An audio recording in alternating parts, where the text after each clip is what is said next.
కొని ఉన్నాను అన్నాడు. రెండో వాడు 5 జతల ఎడ్లను కొని ఉన్నాను. మూడో వాడు నేను ఒక పెళ్లి చేసుకున్నాను అన్నాడు. వాళ్ళెవ్వరూ అర్హులు కాదు. మన దేవుడు అలానే, మన దేవుడు ఈ లోకానికి వచ్చి ఉన్నాడంటే ఎవరి కోసం అండి? పాపులను రక్షించడానికి కోసం వచ్చున్నాడు కదా. పాపులను రక్షించడానికి కోసం వచ్చున్నాడు. మనం ఎవరు చెప్తున్నాడు? ఎవరైతే నా స్వరము విని తలుపు తీస్తారో నాతో కూడా వారును భోజనము చేస్తారని చెప్తున్నాడు దేవుడు.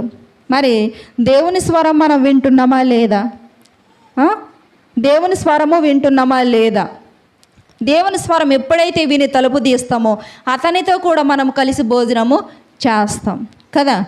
ఈనాడు మన జీవితంలో మనము ఎవరి స్వరమైన వినాలంటే ఎవరి స్వరమో వినబడుతుంది అనుకుంటాం కదా.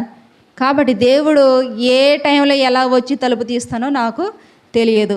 మరి అతని స్వరము విని మనం తలుపు తీసినట్లయితే దేవునితో కలిసి మనం భోజనం చేసేవారంగా ఉంటారు.